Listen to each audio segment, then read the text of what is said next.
चटका ब्रूते चू चू चू। ये संस्कृत की जो कविता है, पहले इसको हम हाव भाव के साथ पढ़ेंगे, इसके बाद हम इसमें कठिन शब्दों के अर्थ भी बताएंगे और इसके बाद इस पूरी कविता का अर्थ भी बताएंगे। वैसे आप अनुमान लगाकर बहुत सारे शब्दों के अर्थ जान भी जाएंगे इस कविता से, क्योंकि इसमें बहुत सारे पशु पक्षियों की आवाजें दी गई हैं। तो आइए पढ़ते हैं। चटका ब्रूते चू चू चू, वदति कुक्कुटः कुकुडुकू, गुंजति भृंगः गुंगुंगुं, वदति कपोतः गुटुरुगु,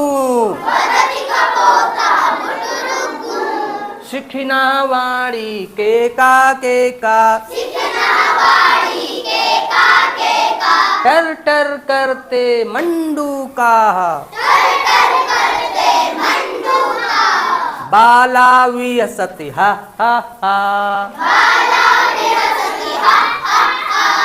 काका प्रलपति का का का,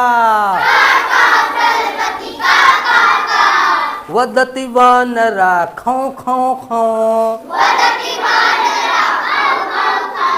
भसति कुक्कुरा भौं भौं भौं, वदति कोकिला कुहू कुहू, हर्षयामो मुहु मुहु। कविता को अच्छी तरह से पढ़ना आ गया है और इसमें कुछ पशु पक्षियों की जो आवाजें हैं उनकी आवाजों से आप इनके नाम भी समझ पाएंगे। जैसे चूचू कौन करता है? इसका मतलब चटका माने कुकड़ू कौन करता है? तो कुक्कुटा माने मुर्गा। गुंग गुंग कौन करता है? भौरा। तो भृंगा का मतलब और गुटरू गु कौन करता है?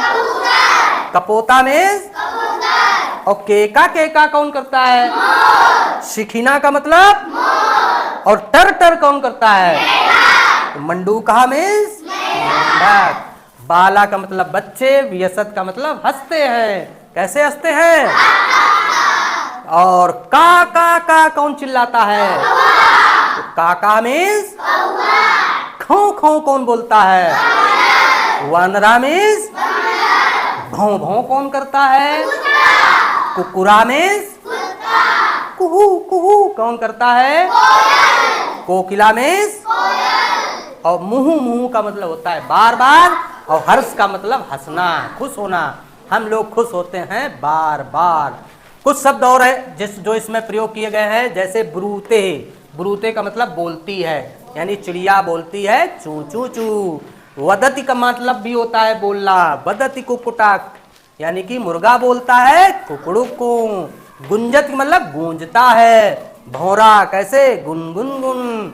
और वदति का मतलब देखो यहाँ बताया था मैंने, बोलता है। कपोता कबूतर कैसे बोलता है? कुकड़ुकू। और शिखिना यानी मोर की वाणी कैसी होती है? केका केका। और टर टर कौन करते हैं? मंडूका। बालक मतलब बच्चे, व्यसत का मतलब हंसते हैं। और काका तो बता ही दिया आपने। कौआ। प्रलपति का मतलब चिल्लाता है। प्रलपति का मतलब चिल्लाता है। वदति का मतलब बोलता है। वानरा बंदर कैसे? भसति का मतलब भी बोलता है। तो कुकुरा कैसे बोलता है? और वदति का मतलब बोलता है। कोयल या बोलती है। कोयल कुहू कुहू। और ये तो हमने बता ही दिया, हम लोग बार बार खुश होते हैं। कैसी लगी कविता आपको? इसका अर्थ भी समझ में आ गया? अब मैं कठिन शब्दों का मीनिंग भी लिखवा दूंगा, जिससे कभी अगर भूल जाओ तो उससे देख लो। और इस कविता को मौखिक बढ़िया हाव भाव के साथ कल सभी बच्चे याद करके आएंगे और यहाँ पर सुनाएंगे। ओके।